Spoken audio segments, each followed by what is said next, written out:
Salut, j'espère que tu vas bien pour ce nouvel épisode de Cap Copywriting. Je te le dis tout de suite, je suis très, très, très fatigué. J'arrive du Brésil et j'ai peu dormi. Ma fille a été compliquée pendant le voyage. Mais je fais quand même cet épisode aujourd'hui parce que je me tiens à ce que j'ai dit. Et je commence un nouveau livre, donc ce sera Making Your Website Work de Gilles Andrews, qui est un livre avec 100 conseils en fait pour améliorer ses pages de site web. C'est plutôt destiné aux sites vitrines, et pas des sites d'e-commerce ou autre chose. Et donc, dans l'optique d'avoir un bon copywriting et d'avoir un site qui vende finalement. Donc, je vais pas résumer tous les 100 tips, mais parce que tous me semblent pas forcément exceptionnels, mais il y en a qui sont pas mal, donc je vais en faire 5 aujourd'hui. Ça sera le premier, c'est n'abusez pas des paragraphes d'une ligne. C'est vrai qu'on voit assez souvent ça finalement maintenant, et bon, moi j'ai déjà écrit à propos de ça un autre jour. Et en fait, l'idée du paragraphe d'une ligne, et je l'avais dit avec le livre de Stephen King, c'est de briser un schéma. C'est de, de, de rompre quelque chose et de susciter un intérêt. Et si c'est récurrent, ben, ça endort la personne. Donc c'est très très néfaste à mon avis. Deuxième de ces conseils, cachez vos icônes sociales de Follow Me.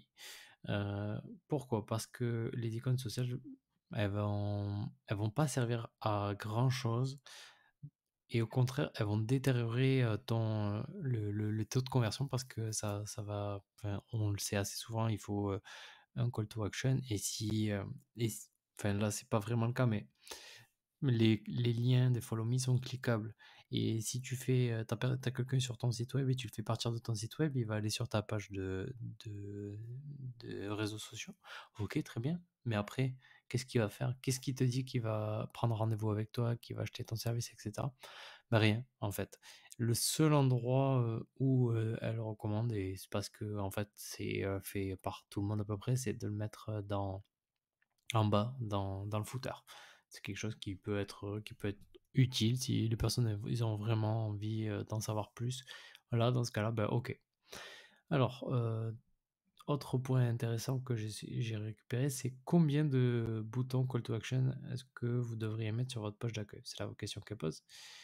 Et parce qu'on dit qu'il faut qu'un seul call to action, c'est ce que je disais juste avant, mais c'est pas forcément vrai. Enfin, c'est pas vrai pour la page d'accueil, pas forcément vrai, ça dépend. En ça peut être intéressant d'avoir qu'un call to action qui est démarrer la démo, mais ça dépend, enfin voilà, ça dépend vraiment du SaaS.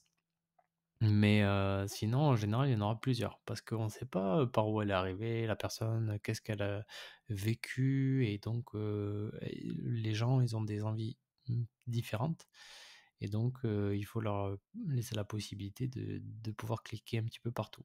Donc elle donne une méthodologie, c'est un, réfléchissez aux boutons d'action possibles, deux, coder par couleur.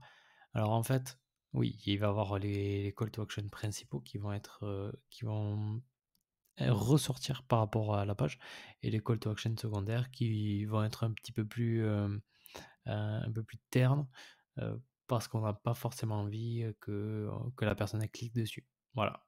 Et on les organise comme ça. Et elle dit étape 4, bon, parce que j'ai sauté les deux autres, décider les CTA conservants en fonction des règles empiriques suivantes. Pas plus d'un bouton de CTA, ça c'est assez intéressant, ne doit être visible simultanément sur une vue d'écran. Plus le niveau d'engagement requis par une action est élevé, plus épluchée votre copie doit être. Bon, voilà, faut faire attention à sa copie, faut donner vraiment de la valeur et rassurer la personne qui va cliquer. Un autre point, vous avez un menu déroulant, détruisez-les tout de suite. Les menus déroulants pour elle, c'est très très mauvais. C'est dur à naviguer, en plus sur téléphone portable, c'est vraiment assez compliqué, moi je trouve aussi. Et donc elle conseille complètement de les supprimer, et on n'en parle plus. Et peut-être le seul truc qu'elle dit qui est pas mal, c'est les méga menus. Les méga menus, je sais pas si tu es au courant, donc c'est un menu avec des images, c'est un menu assez complet, plus joli visuellement, comme en e-commerce, il est très très souvent utilisé. mais dans les sites vitrines, on en a rarement besoin. Bon, voilà. Et dernier truc, c'est comment s'assurer que vos visiteurs cliquent sur vos liens de texte et boutons.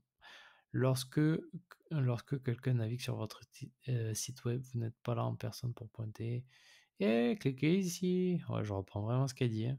Donc, si vous voulez que les gens cliquent sur quelque chose, assurez-vous qu'ils se démarquent des autres de la page. C'est ce que je disais donc, qu'il ressorte tout à l'heure. Il doit ressortir du texte.